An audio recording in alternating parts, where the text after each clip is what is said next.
Hello students, good morning. How are you? I hope you are well at your home. You are safe at your home. Let us continue our chapter. So class 8, we were on our chapter first and we have discussed introduction about crop production and management. That what is crop production. Yesterday we have done crop seasons. In that we have done 2 seasons, Kharif crops and Rabi crops. Then we have discussed basic agricultural practices for crop production. कि crop production में कौन कौन सी agricultural practices important होती हैं, क्या क्या करना पड़ता है. तो हमने पढ़ ली थी कि प्रिपरेशन ऑफ सॉइल और सोइंग ऑफ सीड्स हम पढ़ रहे थे. So up to page number 9 we have completed. Today we will continue with page number 10. So for sowing the seeds in the agricultural field हमने कुछ पॉइंट्स डिस्कस करे थे कि क्या क्या पॉइंट्स होने चाहिए. सो 3 पॉइंट्स हमने 9th पेज पे डिस्कस कर लिए थे. बाकी के rest of the 2 points we will discuss today. Seed must be sown in proper season.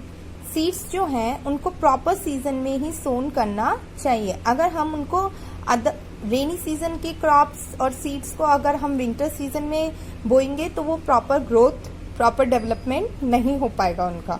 So seeds must be sown in proper season. Soil must be prepared well so that it has adequate moisture content for the germination of the seeds.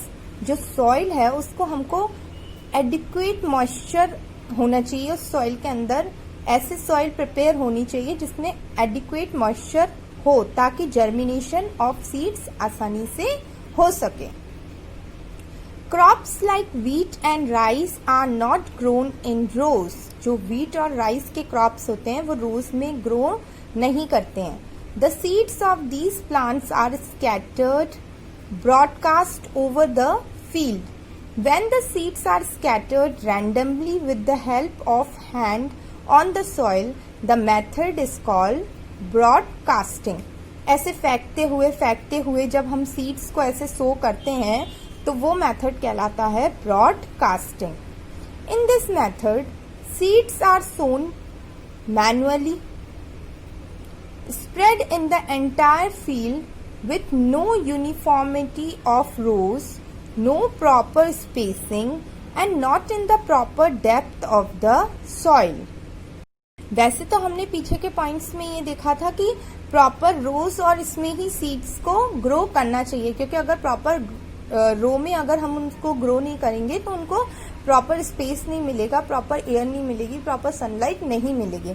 लेकिन in case of wheat और rice ये पूरी चीजें क्या हो जाती हैं, उल्टी हो जाती हैं. व्हीट और राइस के केस में हम ऐसे ही ब्रॉडकास्टिंग के थ्रू कहीं पे भी सीड्स को फैला देते हैं और उससे क्या होता है, उसके लिए हमें कोई भी रो की जरूरत नहीं है, प्रॉपर स्पेसिंग की भी जरूरत नहीं है और प्रॉपर डेप्थ का भी ध्यान रखने की जरूरत नहीं है कि प्रॉपर डेप्थ होनी चाहिए. Drill sowing and dribbling.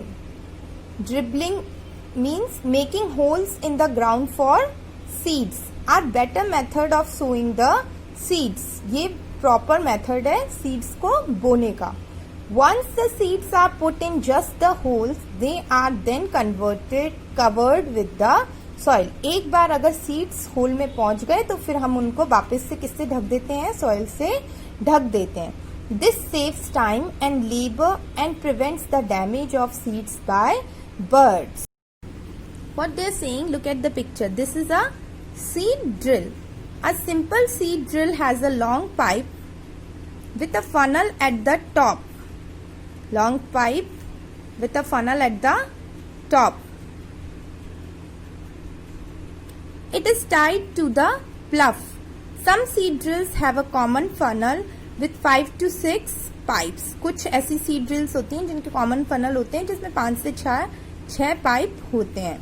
Seeds are put in the funnel. इस funnel के अंदर seeds को डालते हैं and distributed through pipes in rows attached to the प्लफ. और ये जो पाइप्स होते हैं इनके थ्रू वो एक एक दूसरी जगह पर सीड्स डलती जाती हैं अपने आप. Seed drills may be driven by animals or tractor. A drill ensures that the seeds are properly spaced. The seeds go into the soil up to the right depth.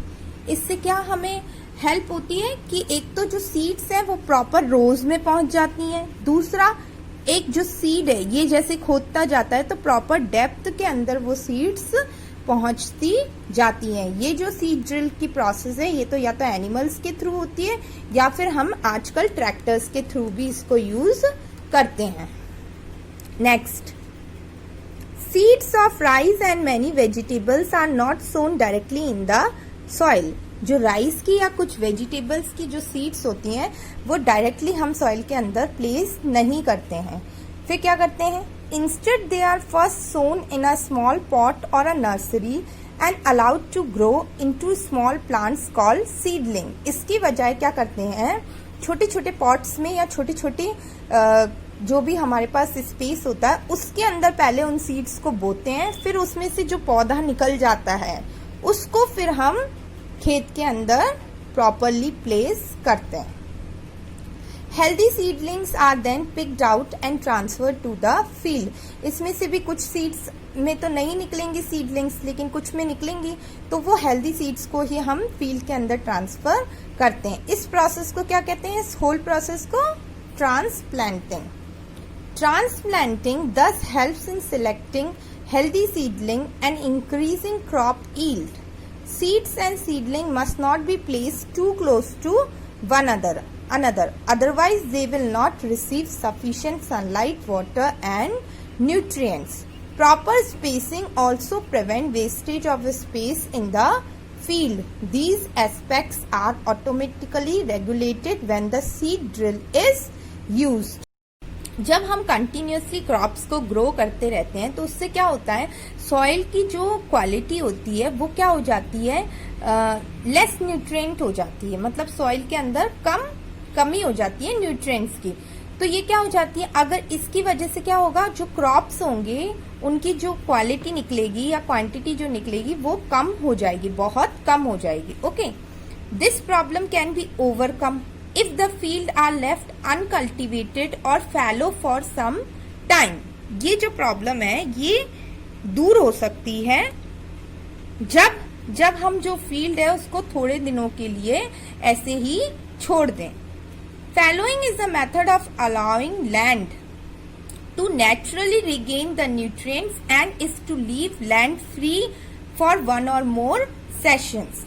Fallowing जो होती है technique वो क्या होती है, फैलोइंग में जो land है उसको कुछ सीजन्स के लिए ऐसे ही छोड़ दिया जाता है ताकि जो नेचर है, नेचुरली अगर कोई चीज प्रॉपर होगी तो वो ज्यादा बेनिफिट करेगी, और अगर हम उसको आर्टिफिशियल तरीके से सेट करेंगे तो उसमें कुछ अपने अलग साइड इफेक्ट्स होंगे। फॉर एग्जाम्पल, अभी कोरोना चल रहा है तो हमारी नेचर क्या हो गई, ऑटोमेटिकली क्या हो गई, पॉल्यूशन फ्री हो गई। नेचर क्या हो गया, ऑटोमेटिकली प्रॉपर हो गया, क्योंकि हमने उसको कुछ टाइम के लिए उसके ऐसे ही अपने हाल पर छोड़ दिया था। तो उसी तरीके से लैंड होता है, लैंड को अगर हम नेचुरली सही होने देंगे तो वो हमें ज्यादा बेनिफिट देगा।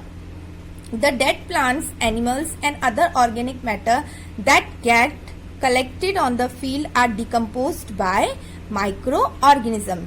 तो जब हम एग्रीकल्चर करते रहते हैं प्रैक्टिसेस, तो क्या हो जाता है, वहां पर dead animals, dead organic matter जो है वो क्या हो जाते हैं, वहां पर इकट्ठे हो जाते हैं। तो फिर ये इकट्ठे होने के बाद क्या होंगे, माइक्रो ऑर्गेनिजम्स अपने आप उनको खा करके उसको वहां से साफ करते रहेंगे। माइक्रो ऑर्गेनिजम्स का काम क्या होता है, डेड एंड डिकेइंग ऑर्गेनिजम्स को खाना और उस जगह को प्रॉपरली सही कर देना। Therefore, the nutrients are returned to the soil. Since field cannot be left uncultivated because of economic reasons, farmers have been adding certain substances to the soil to replenish the soil with nutrients.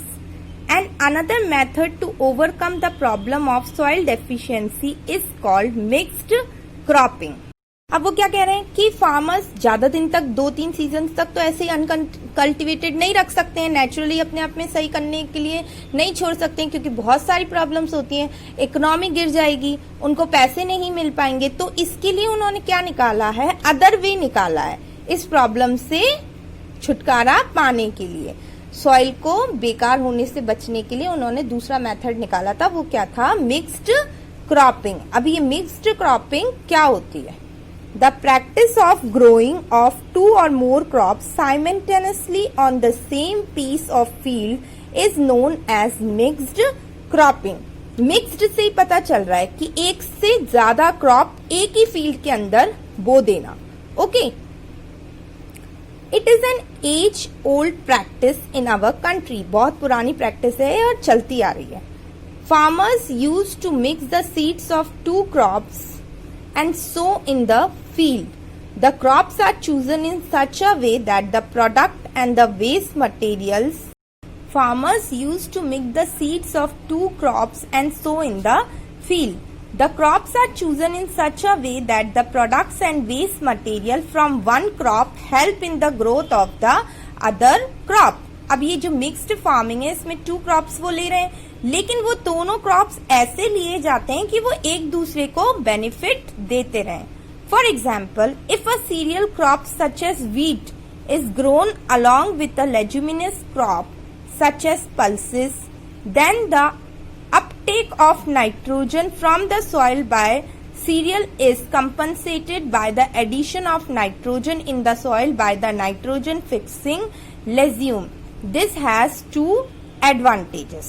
वो कह रहे हैं कि 2 crops लिए उन्होंने। अब 2 crops for example उन्होंने एक तो व्हीट का ले लिया और दूसरा उन्होंने कोई भी पल्सेस ले ली, फॉर एग्जाम्पल ग्राम चना ले लिया। तो ग्राम जो पल्सेस है वो क्या होगा, एक ये जो पल्सेस है ये लेग्यूमिनस क्रॉप है। लेग्यूमिनस क्रॉप मतलब जो कि नाइट्रोजन के लिए हेल्पफुल होते हैं। ओके, अब ये क्या करेंगे, ये एक नाइट्रोजन देगा, ग्राम जो है नाइट्रोजन क्या देगा, सॉइल को देगा, और फिर इससे वो आपस में एक दूसरे को सपोर्ट करते करते ग्रो करने लगेंगे। तो इससे क्या होगा, सॉइल भी खराब नहीं होगी, क्योंकि सॉइल को क्या मिलेगा, नाइट्रोजन मिलेगा। नाउ अब इसके 2 एडवांटेजेस हैं, क्या क्या है, the fertility of soil is increase. पहली तो नाइट्रोजन मिल जाएगा सॉइल को, तो उसकी फर्टिलिटी क्या हो जाएगी, इंक्रीज हो जाएगी। And ultimately yield of the crop is improved, और जो क्रॉप्स हम ग्रो करेंगे उसकी भी क्या हो जाएगी, बढ़ोतरी हो जाएगी। मतलब आपस में एक दूसरे को सपोर्ट करके चलेंगे तो चीजें अच्छी निकल के आएंगी, आउटकम अच्छे निकल करके आएंगे। The substances which are added to the soil in the form of nutrients for the healthy growth of plants are called manure and fertilizer. अब manure और fertilizer क्या होते हैं, the substances which are added to the soil, ऐसे substances जो soil के अंदर add किए जाते हैं in the form of nutrient for the healthy growth of the plant. nutrient देने के लिए, किस लिए, ताकि जो plant की growth हो वो कैसी हो, अच्छी हो। तो उन जो सब्सटेंसेस होते हैं उनको बोलते हैं मैन्योर या फिर fertiliser. The process of adding manure and fertilisers to the soil is called manuring. Okay, जो मैन्योर या फर्टिलाइजर ऐड करने की प्रोसेस को क्या कहेंगे, मैन्योरिंग।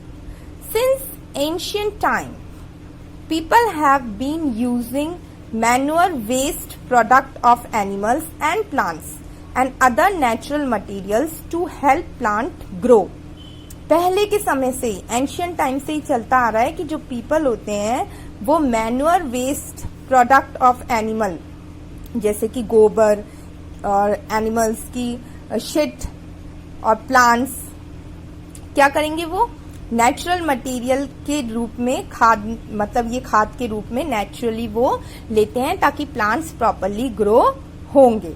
तो manure is rich in organic nutrient. Manure कैसा है, ऑर्गेनिक न्यूट्रिएंट देने में मैन्योर सबसे अच्छा है, सबसे रिच है। एड तो मैन्योर भी होता है और एड फर्टिलाइजर भी होता है, दोनों ही सॉइल को रिच बनाते हैं। लेकिन मैन्योर जो है वो नेचुरली, काउ डंग ये सब चीजें क्या है, नेचर है, और ये प्रॉपरली ज्यादा यूजफुल होते हैं इन कंपैरिजन टू फर्टिलाइजर क्या होंगे, सिंथेटिक बनाए गए हैं, तो इसीलिए वो ग्रोथ तो करेंगे लेकिन उसके अपने ऊपर भी साइड इफेक्ट्स होंगे। लेकिन मैन्योर क्या होगा, नेचुरली होगा, इसलिए उसके हमें फायदे ज्यादा अच्छे मिलेंगे। अब क्या बोल रहे हैं वो, मैन्योर आर ऑफ 3 काइंड्स, 3 तरीके के होते हैं, farmyard manure, compost and green manure. अब ये मैन्योर और फर्टिलाइजर्स के बारे में हम कल पढ़ेंगे, but you have to read the chapter and you have to understood what the chapter is saying to us, क्योंकि अगर हम रीडिंग नहीं करेंगे बार बार तो हमें समझ में नहीं आएगा कि चैप्टर हमसे क्या कह रहा है। एक्टिविटी ये वाली आपको पढ़नी है और करने की कोशिश करनी है। फिर एक सेशन में ऐसा लूंगी जिसमें मैं सारी एक्टिविटीज एक साथ करके बता दूंगी। Okay, so for today your homework is you have to read up to page number 11 and you have to try to understood the chapter। और अगर आपको समझ नहीं आता है तो आप बार बार वीडियो देख करके समझ सकते हैं, और कोई भी डाउट्स होंगे वो हम बाद में क्लियर करेंगे। Okay, hope you are enjoying, thank you.